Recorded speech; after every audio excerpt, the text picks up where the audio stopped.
बुजुर्ग लोग कहते हैं कि चलो कुलदेवी पे चलते हैं, बहू को, जो नई नई बहू आई है घर में, तो कुलदेवी के दर्शन करा कर लाते हैं, घुमा कर लाते हैं, ताकि प्रकार का कोई भी तंत्र मंत्र यंत्र कुछ आपके ऊपर अटैक नहीं कर सकता है। यदि आरकोट को मानता है, कोई चामुंडा को मानता है, कोई केला देवी को मानता है, कोई आशापुरा को मानता है, सुखी जीवन चाहिए तो हमें दो की पूजा अपने जीवन में हमेशा करनी चाहिए जी।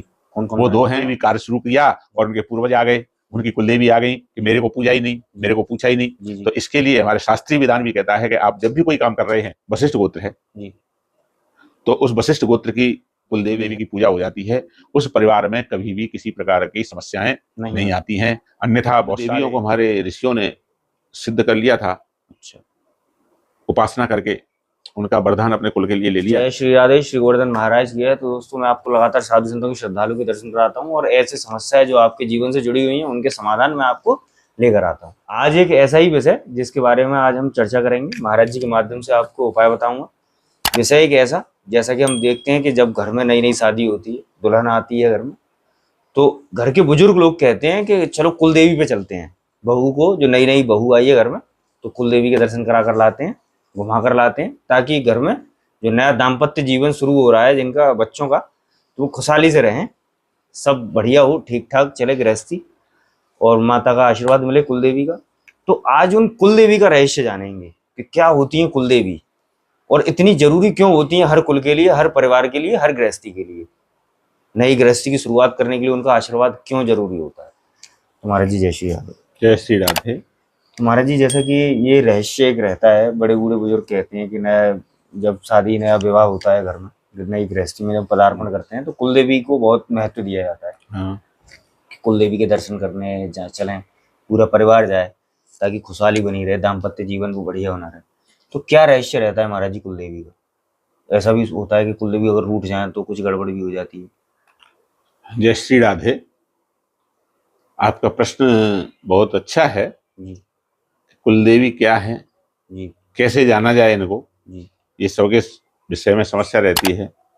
कुलदेवी हमारी ऋषि परंपरा से जी, जिन देवियों को हमारे ऋषियों ने सिद्ध कर लिया था, अच्छा, उपासना करके उनका वरदान अपने कुल के लिए ले लिया था जी, उनको कुलदेवी माना गया है जी।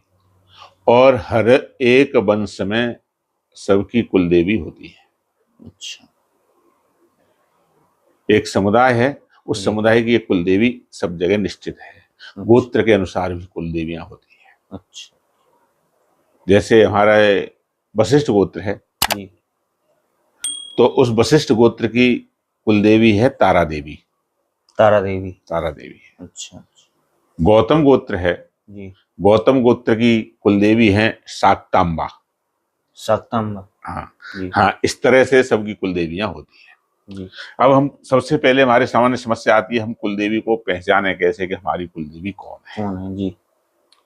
ये समस्या थोड़ी सी जटिल है जी, क्योंकि इस कुलदेवी का पता दो जगह से हमको प्राप्त हो सकता है।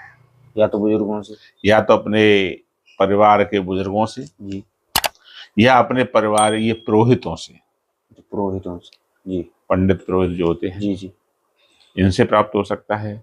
इसके अलावा हमारे यहाँ जो तीर्थ पुरोहित होते हैं, या इनको हम जगह कहते हैं, जगह, जगह भी कहते हैं, जगह अलग होते हैं, तीर्थ पुरोहित अलग होते हैं। ये कहाँ पाए जाते हैं महाराज तीर्थ पुरोहित? ये सब के अपने अपने जगह हैं। तीर्थ पुरोहित तो तीर्थ में पाए जाते हैं, लेकिन जगह सबके अलग अलग होते हैं। उनके पास सबके वंश का वंशावली लिखी हुई होती है और उनको मालूम होता है कि आपकी कुलदेवी कौन है इस वंश। तो अपनी कुलदेवी का पता लगाने के लिए या तो जगहों से मालूम पड़ सकता है, या अपने पूर्वजों से मालूम पड़ सकता है, या अपने कुल पुरोहित से जी।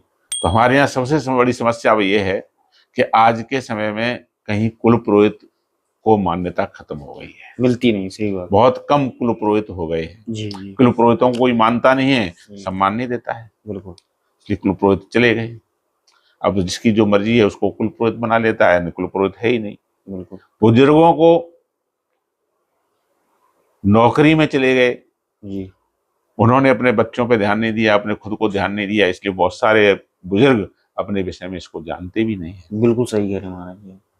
तो ये समस्या सबसे बड़ी हमारे यहाँ सामने उपस्थित हो रही है जी किंतु हमारे यहाँ ये कहा है कि यदि सुखी जीवन चाहिए जी तो हमें दो की पूजा जरूर अपने जीवन में हमेशा करनी चाहिए।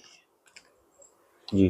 कौन कौन वो करें? दो हैं, नंबर एक हमारे पूर्वज, जी पितृ। पितर।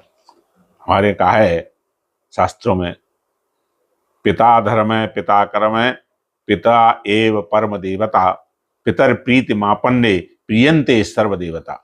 जी पिताओं की, पितरों की यदि हमारे ऊपर कृपा है जी तो उसको कोई नुकसान नहीं पहुंचा सकता। ये हमारे धर्म का एक शाश्वत सत्य है। हमारे यहाँ ये माना गया है कि दो हमारे ऊपर सशक्त खड़े हुए हैं यदि वो प्रसन्न हैं तो।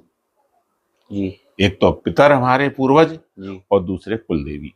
कुलदेवी। हाँ। इन दोनों तो को इस प्रसन्न दोनों की हमें पूजा करनी। निश्चित रूप से ही करनी चाहिए। जी अब मान लीजिए जिसको किसी को अपनी कुलदेवी का मालूम नहीं है जी। तो हम परंपरागत जिस देवी की पूजा करते आए हैं, अच्छा, दुर्गे मैया ऐसे नगरकोट जैसे वाली मैया। कोई नगरकोट को मानता है, कोई चामुंडा को मानता है, कोई केला देवी को मानता है, कोई आशापुरा को मानता है, जी कोई इस तरह से जो जो अपनी जिसको मानते हैं, जी अपने परंपरागत चले आ रहे हैं, जी उनको अपनी उस देवी की पूजा करनी चाहिए। और शास्त्र के अनुसार उनको हमारे यहाँ षोडश मातृका कहते हैं, उन षोडश मातृकाओं की पूजा कर लेनी चाहिए। अच्छा, ये कुलदेवी के लिए हो गया। और पूर्वजों की पूजा भी हमारे यहाँ कहीं भी कोई भी संपन्न, कोई भी कार्य संपन्न होता है, शुभ कार्य, जी उसमें हमारे यहाँ का है एक नांदी श्राद्ध, जी जो पितरों के लिए किया जाता है। वह नांदी श्राद्ध भी अवश्य करना चाहिए। कोई भी शुभ कार्य कर रहे हैं तो उस शुभ कार्य के करने से पहले उस नांदी श्राद्ध को करना चाहिए, क्योंकि जब भी शुभ कार्य करते हैं उसमें जो नांदी श्राद्ध किया जाता है उसका नाम होता है हमारे यहाँ वृद्धि श्राद्ध।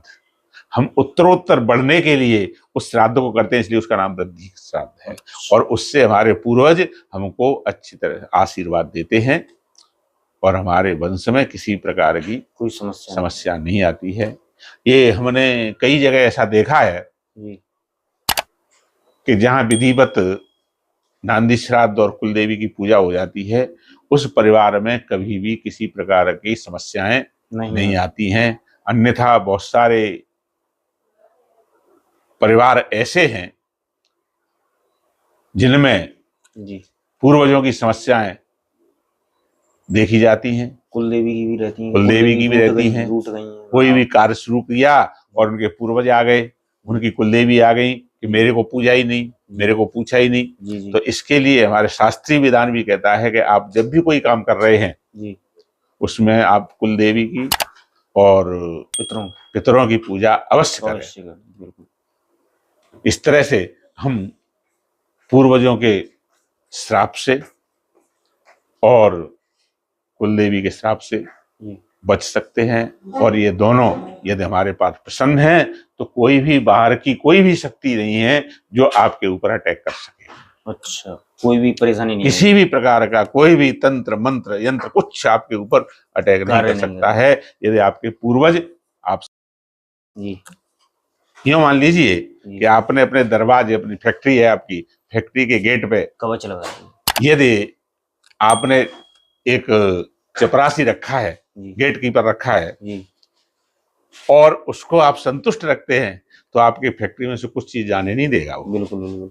और यदि वो संतुष्ट नहीं होगा तो आपकी फैक्ट्री में जरूर कहीं ना कहीं वो लॉस गड़बड़ी होगी, करेगा। इसी तरह से हमारे पूर्वज और कुलदेवी है। अच्छा, घर का कवच है, घर का कवच बन के रहते हैं, कोई हानि नहीं। हाँ, इसलिए कहा है कि पूर्वजों को और अवश्य ही प्रसन्न रखना चाहिए, कुलदेवी को प्रसन्न रखना चाहिए। कुलदेवी और पूर्वज दो ही हमारे जीवन को उज्जवल बनाने वाले होते हैं। तो दोस्तों, ऐसा कि देखा महाराज जी ने बताया कि जो हमारी कुलदेवी और हमारे पूर्वज हैं वो कितने महत्वपूर्ण होते हैं, जैसे एक ढाल की तरह। कोई भी समस्या सबसे पहले वो झेलते हैं, तब आके हमारे पास कोई समस्या आती ही नहीं। कभी कभी ऐसी नौबत आती, कोई भी समस्या ना हमारे पास आती है, ना कोई फटकती है, ना कोई कष्ट आते हैं। तो ऐसी होती है हमारी कुलदेवी की महिमा और हमारे पितरों की महिमा। कुलदेवी को हमेशा ही पूछते रहना चाहिए। हमारे पितर भी, हमारे पूर्वज भी बताते हैं।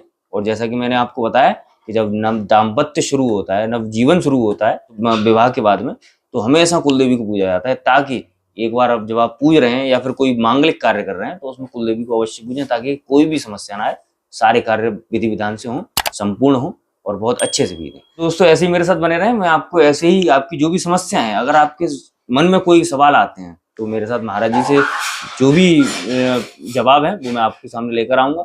और एक और आज मैं आपको जानकारी दूंगा कि अगर आपके जीवन में कोई गड़बड़ी चल रही है, अगर आपकी राशि या फिर आपके ग्रह कुछ खराब चल रहे हैं, आपको लग रहा है कि हमारी कुंडली में कोई ना कोई ग्रह दशा कोई ऐसी बैठी हुई है जिससे हमें कष्ट उत्पन्न हो रहे हैं, या फिर कोई भी समस्या व्यवसाय से संबंधित या कैसी भी नौकरी पेशे से संबंधित या धन से संबंधित, उन सारी समस्याओं से अगर कोई भी जानकारी अगर आपको पानी है, अगर आपको कोई सवाल है, तो मैं महाराज जी के माध्यम से आपको सामने लेकर आऊंगा। उसमें आप महाराज जी से पूछ सकते हैं, अपनी कुंडली भेजें और कुंडली की जो भी देखने की प्रोसेस होगी मैं आपको बता दूंगा। जय श्री राधे, श्री गोवर्धन महाराज की जय।